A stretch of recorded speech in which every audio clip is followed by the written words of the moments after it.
Jean Messia, membre du bureau national du Rassemblement national, délégué national aux études. Bonsoir Jean Messia, merci d'être avec nous en direct sur RT France. On le disait en titre, c'est une actualité dont on va parler dans quelques minutes. Parmi les grands titres, ce ton qui monte entre la France et l'Italie après l'arrestation de la capitaine du navire humanitaire Sea-Watch. Une arrestation, c'est le moins qu'on puisse dire, qui passe pas en Europe et notamment en France où le gouvernement a dénoncé les méthodes du ministre italien Matteo Salvini. Quelle est votre réaction face à cette arrestation ? Il faut que Matteo Salvini tienne bon, parce que là, il y a eu quand même quelqu'un qui a enfreint la loi. Encore une fois, Matteo Salvini, il n'est pas tombé du ciel. Il a été élu par le peuple italien et il a été élu précisément sur la question de la crise migratoire pour qu'il y apporte une solution. Et donc, il y a eu beaucoup de fermeté à juste titre de Matteo Salvini depuis qu'il est ministre de l'Intérieur, ce qui a permis de réduire drastiquement les flux d'arrivée. Vous savez, le problème, c'est qu'il faut envoyer un signal que l'Europe ne peut plus accueillir. Et Matteo Salvini a envoyé ce signal maintenant qu'une organisation humanitaire, entre guillemets, parce qu'il faut voir ce qu'il y a derrière, une organisation humanitaire qui enfreint la loi, qui brise un cordon de police pour violer la frontière italienne, je ne vois rien de scandaleux à ce que cette personne soit arrêtée. Alors, sauf que maintenant, Matteo Salvini veut envoyer les bateaux en Corse et à Marseille, en France. Est-ce qu'on doit prendre notre part, nous, la France? Est-ce que c'est un bon choix que fait Matteo Salvini? Non mais madame, personne ne doit prendre de part à rien. Il faut envoyer un signal fort qu'on ne peut plus accueillir de migrants. Quand on voit l'état de certaines zones en France, à la porte de la Chapelle, dans la jungle de Calais, qu'on voit la situation déplorable, inhumaine, dans laquelle sont entassées des personnes, hommes, femmes et enfants, je veux dire, je ne sais pas quel humanisme les pro-immigration mobilisent pour accroître ces situations d'urgence. J'ajoute que les personnes qui viennent du continent africain, pour la plupart, ne sont pas des réfugiés politiques, parce qu'ils viennent de pays où ils ont déjà trouvé refuge s'ils ont quitté un pays en guerre. Donc ce sont des réfugiés économiques. Qu'il y ait des réfugiés économiques qui tentent de venir en Europe, on ne pourra jamais les empêcher, mais il faut aussi que l'Europe fasse respecter les droits de ces peuples. Les dirigeants européens sont là pour s'occuper de l'intérêt suprême des peuples européens. Ils ne sont pas là pour s'occuper de l'intérêt suprême des migrants. Alors, est-ce qu'au RN, vous avez justement déjà interpellé les pouvoirs publics sur ce sujet? Parce qu'effectivement, on voit tous des camps de migrants de fortune au niveau de la porte de la Chapelle, sur l'autoroute, aux abords de l'autoroute, ces migrants qui vivent tout simplement dans des campements sauvages. Si oui, qu'est-ce qu'on vous répond? De toute façon, c'est toujours l'humanisme. On répond toujours que c'est l'humanité, l'humanisme, etc.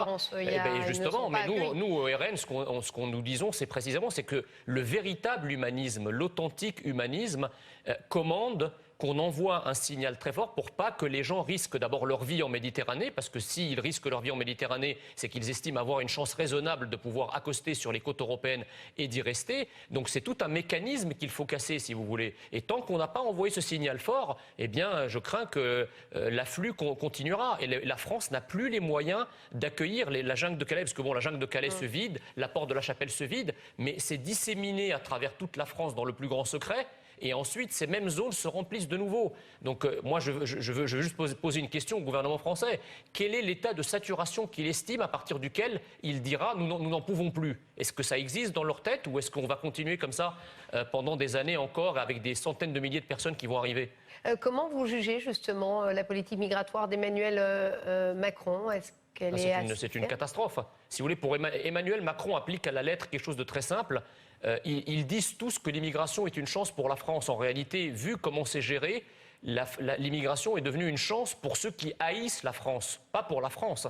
Parce qu'en fait, ils instrumentalisent l'immigration pour continuer à défranciser la France en quelque sorte. C'est-à-dire tous les problèmes identitaires que nous avons, déjà des vagues précédentes de migrants qui n'ont pas été intégrés, assimilés par la France, ça nous pose déjà d'énormes problèmes.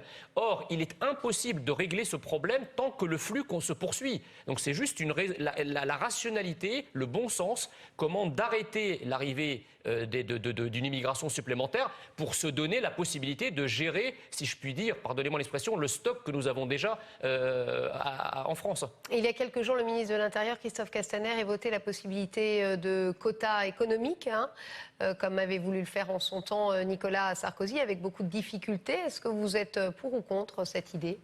Je suis contre parce que quand on dit quota économique, ça veut dire quoi? Ça veut dire que la France manque d'immigration, qu'il y a peut-être des secteurs d'activité où on manque d'immigration. Donc moi, j'aimerais bien qu'on m'explique comment, d'un côté, le taux de chômage des étrangers présents en France est 3 fois supérieur à la moyenne nationale, et on nous explique qu'en fait, il faut avoir plus d'immigrés pour remplir, commençons déjà par faire travailler les immigrés qui sont beaucoup plus souvent et beaucoup plus longtemps au chômage que la moyenne nationale. Une fois que ce chômage sera résorbé, on pourra penser à des quotas. Mais pour l'instant, on n'a pas besoin de quotas. La France n'a plus du tout besoin d'immigration, ni en quota, ni hors quota. L'actualité politique en France, avec cette quinzaine d'élus, les Républicains, qui ont dîné la semaine dernière avec Marion Maréchal Le Pen, ex-députée du FN devenue RN, une initiative que vous percevez comment, qui est plutôt bienvenue, vous vous en réjouissez au RN? Attendez, c'est quand même extraordinaire qu'au pays de la démocratie, des droits de l'homme, etc., on en vienne comme ça à jeter des oukases parce que on a eu le malheur de dîner ou de boire un verre avec une personnalité avec laquelle on peut être en désaccord. Enfin, dans une démocratie moderne comme la France... Vous avez pris ça comme une oukase, enfin, de la part de qui? Attendez, quand vous avez les corps constitués, la présidence de la République, les Républicains qui jettent des pierres à ceux qui ont l'outrecuidance d'aller dîner avec Madame Maréchal, je ne comprends pas. Il me semblait qu'en démocratie, le désaccord n'est pas un crime, c'est une opportunité. Moi, il m'arrive de voir, de saluer courtoisement des gens de la France insoumise. Ça ne veut pas dire que je partage ce qu'ils pensent.